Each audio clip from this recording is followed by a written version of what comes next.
So this is why I'm saying this business of the 8 laws is very real. And so where anxiety is really strong, that's where you don't have a very good relationship or no relationship. And it was because no one was talking. But the real thing of it is there's no expression of consciousness going on, no relationship. And if there's no communication, you can't bond when there's no communication, right? And so that's also the significance of the second law, because if you're allowing other people to conceal their anxieties, you're actually not bonding with them because you're not communicating. I put part 1 and 2 on James's other video, but this is part 2 because part 2 is part 1. Part 1 is part 2 in the fact that one is you and one is the other person, but this is part 2, so happy listening.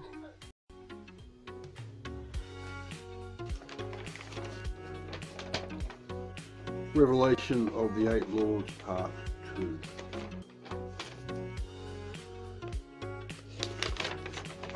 The second law of anxiety.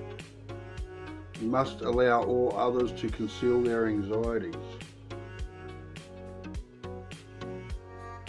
Now this is actually the first law, as I've put out, but it's in the other. And so, what does it mean? What does it do? What's it worth? What's it doing? What's going on? How does that influence the way we go forward?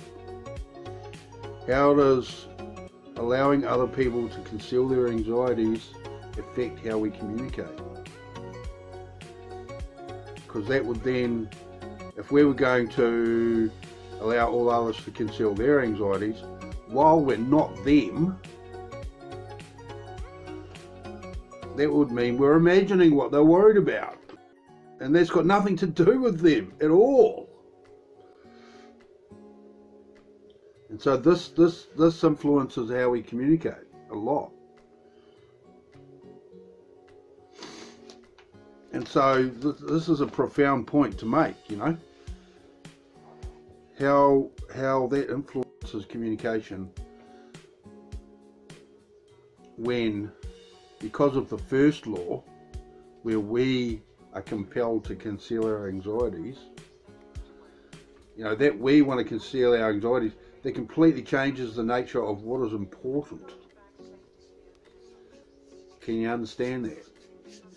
It totally changes the texture of culture, actually. And so in the second instance of allowing other people to conceal their anxieties, okay, then that then not only means you've got to allow them to conceal their anxieties, but then you've got to also imagine what those anxieties are, so as you don't say anything about it. And so you've got this imagined reality where you are concealing your anxieties, right? And you're imagining other people's anxieties so that you shouldn't talk about their anxieties, right? And then we start talking. Okay, so all that's going on, you know, at the quantum level of thought, and this precedes everything thought. But now though, that's actually what is going on, right? But now we've got such a, you know, developed situation going on in the world, right? That we've got these social mores, they're called. A social more, which is M-O-R-E-S, mores, social mores, which is little unwritten rules about how we work together, right? And so, and this is where we are with our civilization and what's politically credible and what's important and all the stuff like that, right? And I mean, everyone knows where the world is. What you can get away with if you are attempting to deceive people. This totally formats everything. The second law, you know what? The second law influences vastly everything we do, man. If everybody, I mean, we don't even realise we're doing it because it's so far beyond the initial point, the origin, that we just have no idea that this is happening actually. And in fact, because we're born with that culture shock experience of birth, and so we have our own thing going on with it right from the start, right? And then we see all this evidence of how it's really important, how it works, how everything works together, you know.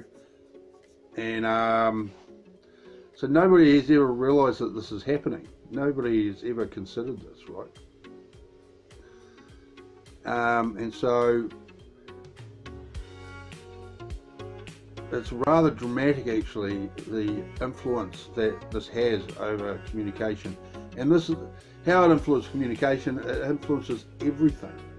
And we know for a fact that this is the case because, you know, after all these billions of man hours, literally billions, even possibly trillions of man hours, when you take into account all the parents that can't understand their kids' behaviour, or all the kids that can't understand their parents' behaviour, there's been trillions of man hours spent trying to figure out the function of the mind, right? All the songs that have been written about the big, you know, how life is crap and, you know, someone did you wrong, you know, kind of thing. And so this is the thing of it. This has had a profound influence over our nature and culture. And so, yeah, this is all I can say about it. And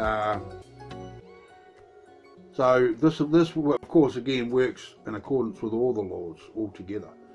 But this is the fundamental building block of this political reality that we have been living in, and so, I mean, that's all I can say about it. This is all there is. There is the fact that this is what the individual situation is like, and then, and that's the society and civilization we've made collectively because of this, right? Because it shows up in different ways. You've got the individual experience. Then when the group, get a small group of people that are all, you know, a great example of the inside of the elephant, and then that gets replicated heaps of times, and then we get society, right, and the community, and the population of a whole country, right, and then the population of the whole world, right. You know, how it actually has extrapolated out, you know, because it all started from a small community back in the day where there's lots of people around now, you know, and that phrase, you can't see the forest for the trees, this takes on new dimensions when you consider how anxiety has worked its way, and it exists in certain ways. And so you might see, through looking at it like that, you might see how some of these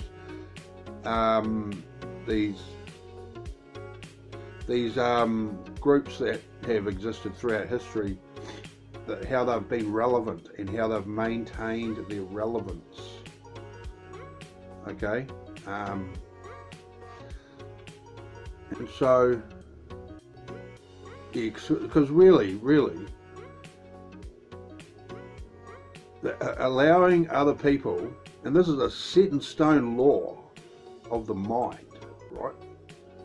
Allowing other people to conceal their anxieties, right? This enables people to live in separate groups, right? Because that's a really just, the human being replicates consciousness, right? Or replicates anxiety. Now, seeing how anxiety is politically credible, and it's the only thing that's politically credible because consciousness doesn't exist, and that's why anxiety does not acknowledge consciousness, right? And so this is why political credibility really is dictated by a replication of the function of anxiety, right? Now this is something I'm attempting to change, okay? And so that's why these little groups can form. You know, the whole legal profession, this is entirely why the legal profession exists. Okay, it's entirely why it exists. Because if it wasn't like this, we would have a community, right? And the invariably small community, because all these places all have small little areas, right? We could person, and he might have had, or she, you know, they might have had a very hard life starting out, and then they do something stupid, right? They rob a shop or something, you know. And because I just heard the news there, the US cop got shot because someone was stealing a 90-cent packet of scarves, and he was running away, and he shot the cop so as he was running away from him, shot him, and then he killed himself. Okay, so what's the political understanding that was in play in that offender's mind while he was doing that, right?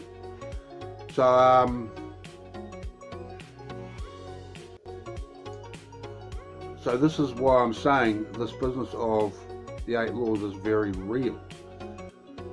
You must allow others to conceal their anxieties, and so that offender there, they had a lifestyle that they had lived outside of a relationship of any kind. Actually, this is what it means. And so where anxiety is really strong, that's where you don't have a very good relationship or no relationship. Like myself, I grew up and I had no evidence of relationships around me as a child, right? There was none. And it was because no one was talking. Both my parents were married, you know, they were married, you know. And, but the real thing of it is there's no expression of consciousness going on, no relationship.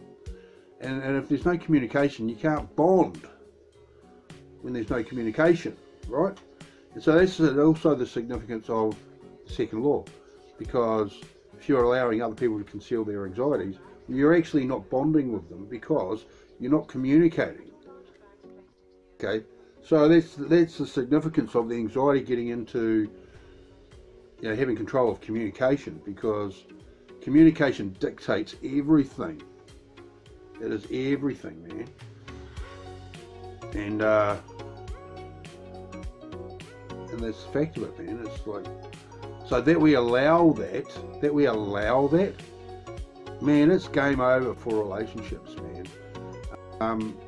Now you'll be saying, oh, but I love my family and we're always talking, and it's like, well, as you can guess, probably that the 8 laws isn't about the people that embrace consciousness. You know, they take their kids to see events. You know, they do. The parent does a lot of stuff the kid is quite okay to go along to, right? You've got motorsport, you've got sport in general, you've got musical stuff, movies, you know, even going down to the mall as a family. Real cool for a kid, man. That's the coolest thing. You know, dad building a car or a motorcycle or something, or anything, painting a picture, building a blooming deck out the back there, you know.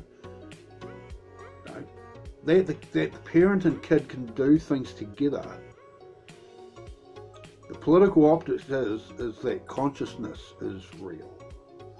And so, you know, in keeping with this crazy situation we're in, right? You know, if a person believes that anxiety is real, consciousness doesn't exist. But if a person believes that consciousness is real, then anxiety has, you know, that's the thing.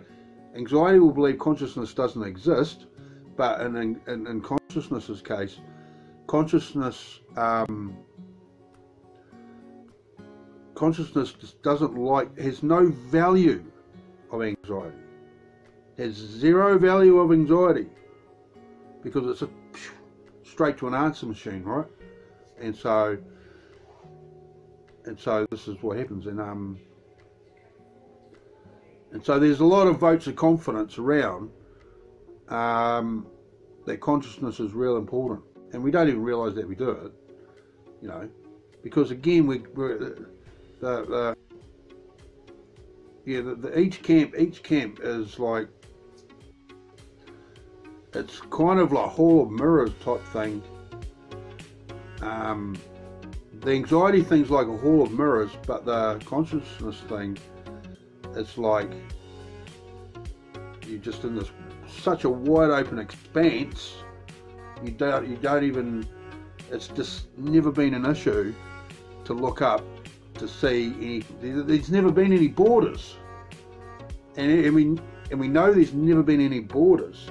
So we've never bothered to having a look because we know there's no borders, right? And so this is the two camps there. Yeah. See, the anxiety is an inverted. It's an inverted experience of consciousness, and so, and it follows that trend, you know, in a political sense as well, where the values of consciousness get inverted, and so there's a lot of oppositeness to anxiety compared with consciousness, and so yeah, so again, yeah, that's the second law. And you know what, wherever communication exists, the 8 laws exist, right? The 8 laws exist. Because you can get, you've been there probably. You get a situation where you've got a group of people and they're all talking about something, like they need an answer, and this could be like a school board meeting or, you know, any kind of group thing, right? And it only takes one person to wave the flag of anxiety to completely drag everyone's attention over to it, you know, and it's likely because this represents some grave illness. So consciousness immediately, of course, goes to see what the problem is, right? And this, you know, that process where consciousness does that, this shows up everywhere, because consciousness is real, you know, it's very committed to positivity, right? Very committed to positivity, and so a lot of decisions get made anyway, because a lot of the time everyone in the group believes that anxiety is wisdom, and that's the basis of their relationship. Like when it comes to the news or military matters, or, you know, social policy, or, you know, they're all going in it. They can't articulate how they feel about it because of the second law. So there's multiple levels that they can't articulate, right? And so then they start to talk about this thing while they're all allowing everyone else to conceal their anxieties. Or it gets flipped over and anxiety takes over, and that's the only actually thing they talk about is their anxieties about it. And, you know, as we know, anxiety has zero problem solving ability. It has zero interest in problem solving, and I think that's the chicken for the egg.